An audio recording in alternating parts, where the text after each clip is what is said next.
Daddy, why are the police here? I don't know. What's going on? Everybody okay?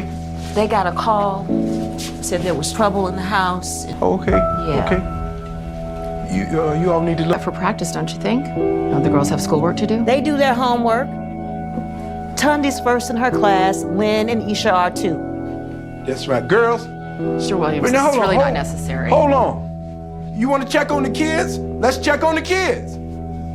Even if some crazy ass neighbor do call talking foolishness. And I don't even mind you saying we hard on these kids. You know why? Because we are. That's our job, to keep them off these streets. You want to arrest us for that? 오늘은 세계적으로 유명한 테니스의 최고 두 여왕 비너스와 세레나의 실제 이야기를 영화로 제작한 영상으로 시작했습니다. 영화 속의 이야기를 토대로 그들의 아버지가 꿈을 이루고자 그가 계획한 대로 꿈을 실현해가는 성공적인 여정을 영화 리뷰를 통해 그 메시지를 전달하고자 합니다. 그녀들의 아버지 리처드 윌리엄스는 흑인으로 태어나 어렸을 때부터 백인들에게 수많은 질타와 폭력을 당하면서 살아왔는데요. 그 시대는 흑인이 백인의 몸에 법적으로 터치도 하면 안 되는 시대였다고 합니다. 영화에서 리처드는 자신이 어린 시절에 아버지가 백인에게 돈을 갖다 주라는 심부름으로 백인에게 돈을 건네주다 실수로 손가락이 닿게 되었는데요. 그 이후로 리처드가 폭력을 당했다고 회상하는 장면이 나옵니다. 그 정도로 인종차별 문제가 심했던 시기였던 것이죠. 그래서 리처드는 늘 자신의 아이들이 태어나 자신처럼 백인들에게 수모를 받을까 늘 걱정이 앞섰는데요. 리처드는 자녀들만큼은 자신과 같은 삶을 살기 바라지 않았습니다. 아이들이 성공해서 유명해지고 큰 돈을 벌어야 한다고 생각합니다. 그러던 어느 날 리처드는 우연히 TV를 통해 테니스 경기를 보게 되고 큰 상금을 받게 되는 장면을 보게 됩니다. 리처드는 백인들의 스포츠인 테니스가 자녀들의 삶을 그리고 흑인으로서의 삶을 바꿀 수 있다는 확신을 하게 됩니다. 그 후 리처드는 자신의 아이들이 태어나기 전부터 세계 최고의 테니스 선수를 만들기 위해 본인 스스로 테니스를 독학으로 배우고 닥치는 대로 정보를 수집하여 79쪽에 달하는 원대한 계획을 세우게 됩니다. 그러나 현실은 리처드가 바라는 만큼 경제적으로나 흑인으로서의 삶이 그렇게 호락호락하지 않았습니다. 테니스 훈련에 드는 비용을 감당할 여력이 없어 비너스와 세레나는 전화번호부 책을 돌리는 아르바이트를 했고 훈련장도 코치도 없었고 테니스 라켓이나 공도 없어 주변의 중고품을 활용하거나 직접 필요한 장비를 만들어 사용했다고 합니다. 리처드는 아이들의 훈련을 무료로 도맡아줄 클럽과 코치를 찾아다녔는데요. 그는 코치에게 직접 만든 훈련 영상과 팜플렛을 보여주며 미래의 챔피언이 될 것임을 강조하며 지금이 그 아이들을 위해 당신이 챔피언으로 만들어줄 단계라며 부탁과 설득을 하기보단 좋은 기회임을 설명합니다. 그러나 백인도 아닌 흑인 아이들을 돈을 내고 코칭을 하는 것도 아니고 공짜로 맡아달라고 하니 리처드를 미친 사람으로 생각하는 건 뻔한 일이었습니다.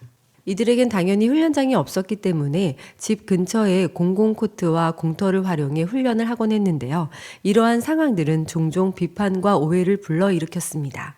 한 번은 리처드가 비가 오는 어느 날 밤에 비를 맞아가면서 비너스와 세레나를 훈련시키고 있었습니다. 리처드는 자녀들이 최악의 날씨와 최악의 순간에도 최고의 실력을 발휘할 수 있게 멘탈 훈련을 시키고자 한 것인데요. 그날도 역시 비가 내리는 어두운 밤 공공코트에서 훈련을 진행하고 있었던 것입니다. 이웃집 여자는 비를 맞아가며 밤에 아이들을 훈련시키는 것이 아동학대라고 생각하며 신고를 했습니다. 리처드는 아동학대 신고를 받고 출동한 경찰에게 자신이 어떻게 딸들을 교육하는지 열을 내며 설명해야만 했습니다. 이제 리처드는 자신의 딸들을 전문적으로 지도해줄 코치를 직접 찾아 나섰고 드디어 폴 코엔 코치를 만나게 됩니다. 폴 코치는 비너스의 재능을 알아보고 비너스를 통해 큰 돈을 벌 수 있겠다 예상하며 그녀를 지도하기 시작했고 비너스와 세레나는 주니어 대회를 평정하게 됩니다. 10살 초반이었던 어린 비너스와 세레나는 우승을 한 것이 얼마나 좋았을까요? 우승하고 집으로 돌아오는 차 안에서 승리를 만끽하고 자만하는 두 딸들에 대해 리처드는 못마땅해 합니다. 그날 저녁 리처드는 가족들을 불러 앉혀놓고 영화 신데렐라를 보여주는데요. 리처드는 아이들에게 가르쳐주고 싶은 교훈이 있었기 때문에 영화를 보여준 것이었습니다. 영화 시청을 마치고 무엇을 느꼈는지 질문을 합니다. 그러나 아이들이 맞추지 못하자 다시 영화를 시청하려 하죠. 리처드는 아이들에게 겸손해야 함을 가르치려 했던 것입니다. 신데렐라는 사람들이 함부로 대하고 무시해도 평정심을 유지하고 착한 마음을 잃지 않았고 겸손했다는 것이죠. 그래서 딸들에게 앞으로 계속 시합을 할 것이고 경쟁을 해야 할 텐데 겸손하지 않으면 절대 시합을 나가지 않을 것이라고 말합니다. 리처드는 세계 최고가 되더라도 절대 자만하지 말고 겸손해야 한다는 것을 딸들에게 가르쳐 준 것인데요. 저는 이 장면을 흥미롭게 봤습니다. 리처드가 강조하는 겸손함은 앞으로 올 미래에 대한 확신에서 오는 모습이지 않을까 생각하게 되는데요. 리처드는 선수로서 성공한 비너스와 세레나가 치열한 경쟁 속에서 두 자매의 의외와 존경이 있길 바라고 오래도록 행복하고 건강한 선수의 생활을 하는 모습을 그리지 않았을까 생각하게 됩니다. 리처드는 이러한 생각들을 어떠한 근거로 했을까요? 자기 자신에 대한 확신일까? 아니면 두 딸에 대한 믿음과 신뢰일까? 본인이 독학으로 공부한 테니스가 세계를 평정할 거란 확신일까? 많은 질문을 저 스스로에게 하게 됩니다. 비너스와 세레나는 주니어 대회를 통해 그 실력들이 검증되자 비너스에게 투자하고 싶어하는 투자자들이 나타나기 시작했습니다. 그러나 리처드는 좋은 제안들을 과감히 거절하는데요. 옆에 있던 코치 역시 리처드의 생각과 행동을 이해할 수 없었습니다. 리처드는 당시 이른 나이에 유명세를 얻고 성공하게 되면 더 빨리 바닥으로 떨어질 수도 있고 일찍부터 마약을 하며 쉽게 타락의 유혹에 빠지는 선수들을 봐왔기 때문에 자신의 아이들이 혹여 그런 유혹에 빠질 수 있다는 걱정이 앞섰던 것이죠. 그리고 아이들은 아이들답게 커야 한다는 교육 철학이 있었고 운동만 열심히 해야 하는 게 아니라 학업에 몰두해야 하고 여느 아이들처럼 놀기도 해야 하는 것이었습니다. 그는 더 확고하게 결심합니다. 비너스는 주니어 대회에 출전하지 않을 것이다 라고 말이죠. 주변에서는 그의 생각과 계획을 전혀 이해하지 못했습니다. 왜냐하면 큰 돈을 벌 수 있는 기회를 다 날린다고 생각했으니까요. 그러나 리처드는 자신만의 계획이 있었습니다. 리처드는 더 유명하고 잘 나가는 릭 메이시 코치를 찾아 나서 비너스와 세레나의 실력을 보여줍니다. 그리고 주니어 대회에 출전하지 않겠다라는 말은 꺼내지 않은 채 릭 코치와 계약을 맺었고 그의 가족들은 훈련장이 있는 플로리다로 모두 이사를 가게 됩니다. 릭 코치는 비너스와 세레나를 통해 큰 돈을 벌 수 있으리라는 기대감을 갖고 들떠 있었는데요. 리처드의 계획은 이러했습니다. 아이는 늘 아이답게 크기를 바랬던 리처드였기 때문에 비너스가 혹여 테니스를 못하게 될 때 아무것도 하지 못할 것을 염려했습니다. 그래서 주니어 대회가 목표가 아니라 리처드는 바로 프로 데뷔를 통해 더 큰 무대에서 세계 최고 선수가 될 것을 계획하고 있었습니다. 주니어 대회를 나가야 한다면 비너스는 쉬지도 못하고 늘 테니스 연습에만 몰두해야 하고 분명 학업도 제대로 마치지 못할 것이기 때문이죠. 반면 릭 코치는 프로 데뷔를 하기 위해서는 주니어 대회가 필수적이라 생각했고 그로 인해 투자하는 광고업체와 계약을 맺어야 더 승승장구할 수 있다고 믿고 있었습니다. 나중에 주니어 대회를 나가지 않을 것이라는 리처드의 계획을 알게 된 릭 코치는 대단히 실망하지만 그래도 비너스의 실력이 너무 뛰어나 믿고 따라가 보기로 합니다. 비너스는 매일같이 훈련만 열심히 하게 되는데요. 주변의 선수들이 대회에 나가 우승을 하는 모습을 보며 보다 더 대회를 갈망하게 됩니다. 그리고 학업도 열심히 하며 4개 국어를 유창하게 할 정도가 되고 테니스 실력도 계속 발전하고 있었습니다. 비너스는 큰 대회에 하루라도 빨리 출전해 프로로 데뷔하길 원했지만 리처드의 허락이 있어야 했죠. 아빠의 마음을 열기가 좀처럼 쉽지 않았습니다. 여러 번의 갈등의 리처드는 비너스를 믿고 1994년 드디어 프로 데뷔 전에 14살의 나이로 출전하게 되는데요. 경기에 출전하기도 전에 비너스가 대회를 출전한다는 소식을 듣고 벌써부터 광고업체에서 그녀를 캐스팅하러 옵니다. 그녀의 경기를 보지 않고도 앞으로 비너스가 대단한 커리어를 쌓을 것임을 믿고 지금부터 돕고 싶다는 제안이었죠. 그 당시 나이키에서 제안했던 금액은 300만 달러, 하나로 24억 원이었으며 현재의 기준으로 환산한다면 74억 원에 달하는 계약 금액이었습니다. 보통의 상식으로는 충분히 계약을 맺었을 것이고 이러한 큰 인생 계약은 어른들에 의해 결정했을 텐데도 아버지인 리처드는 웬일인지 비너스에게 결정권을 주게 됩니다. 이 부분이 저는 상당히 인상적이었는데요. 당장에 이러한 큰 인생 계약 앞에서 딸에게 결정할 수 있는 선택권을 주었다는 것은 딸에 대한 확고한 믿음과 확신이 있었기 때문이라고 생각합니다. 한 번에 승낙할 줄 알았던 비너스는 의외로 고민하는 모습을 보이며 비너스는 자신의 실력을 보여주고 싶다고 말합니다. 그리고 계약도 하고 싶지 않다고 분명하게 말했습니다. 역시 비너스는 리처드의 딸이 분명했습니다. 아버지의 가치관대로 비너스도 당장의 돈 욕심보다는 자기 자신에 대한 믿음이 확고했다는 것을 보여주는 장면인 것 같습니다. 그리고 비너스는 3년 동안 단 한 번도 대회를 나간 적도 없는 상태에서 94년도에 프로 데뷔 무대를 치르게 됩니다. 많은 사람들의 관심을 받았던 1994년 비너스 윌리엄스 첫 프로 경기, 뱅크 오브 더 웨스트 클래식, 비너스와 비카리오의 경기, 그랜드 슬램을 3번이나 석권한 세계 랭킹 1위 비카리오와 맞붙게 되었는데요. 비너스는 초반에 경기를 주도하며 앞서고 있었지만 비카리오가 경기 중 전략을 바꾸어 결국 역전승을 거두었습니다. 비록 이 경기에서 비너스가 승리하지는 못했지만 자신의 실력을 충분히 입증하게 되면서 그녀의 잠재력을 알아본 사람들이 많았습니다. 그녀는 유명해졌으며 흑인들 사이에서는 우상이 되다시피 했고 나이키는 금액을 300만 달러에서 400만 달러로 올렸으며 푸마, 필라, 리복에서 다 계약하자는 제의가 들어옵니다.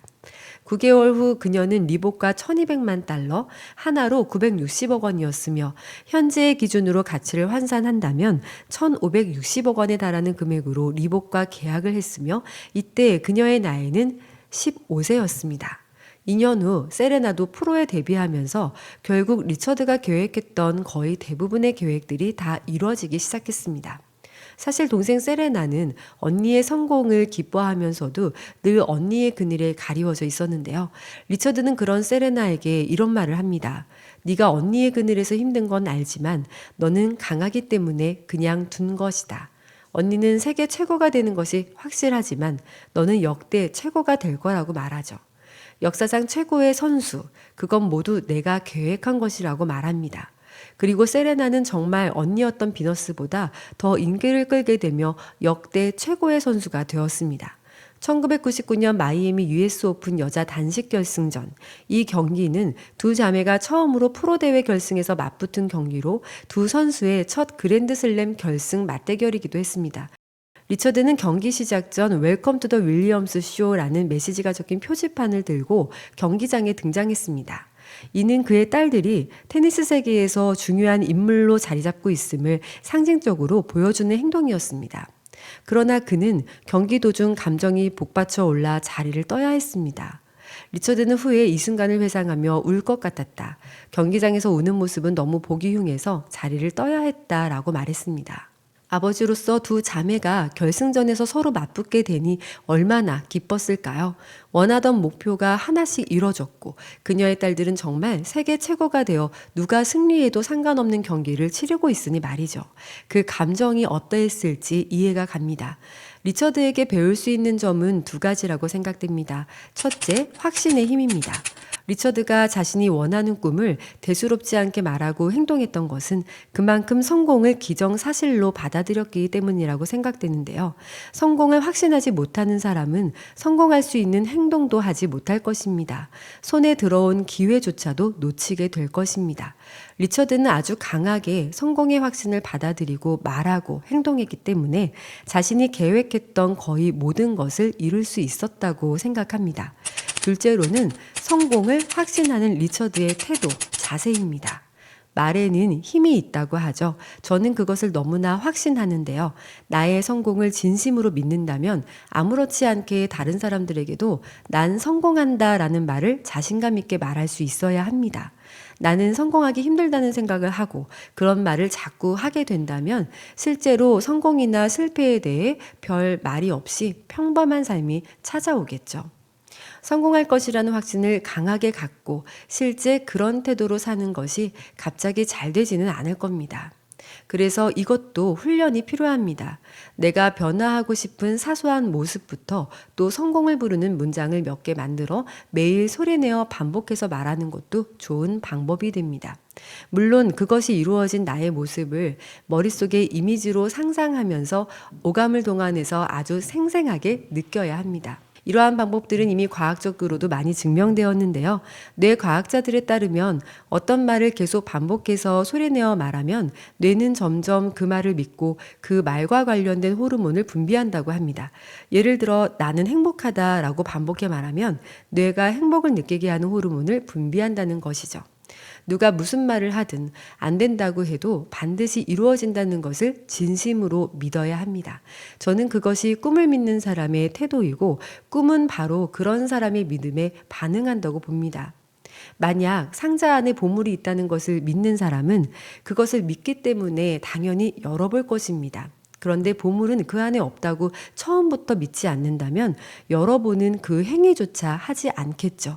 그래서 믿는 사람에게는 보물을 쟁취할 수 있는 기회가 생길 수밖에 없는 것입니다. 결국 인생에서 원하는 것을 성취하기 위해서는 리처드처럼 확신을 가지고 그 확신을 행동으로 옮기는 것이 중요합니다. 믿음은 단순히 마음속에서만 머무는 것이 아니라 실제로 우리의 삶과 행동에 깊은 영향을 미치기 때문에 그 믿음을 지속적으로 강화하고 표현하는 연습이 필요합니다. 확신을 가진 사람은 기회를 포착하고 그 기회를 현실로 만드는 힘을 지니게 됩니다. 꿈을 믿는 사람만이 그 꿈을 현실로 만들 수 있으며 그 과정에서 인생의 보물을 손에 넣을 수 있을 것입니다. 믿음은 단지 생각이 아니라 그 믿음에 따른 행동으로 연결될 때에만 진정한 힘을 발휘한다는 점을 기억해야 합니다. 지금까지 수카얌의 마인드셋이었습니다.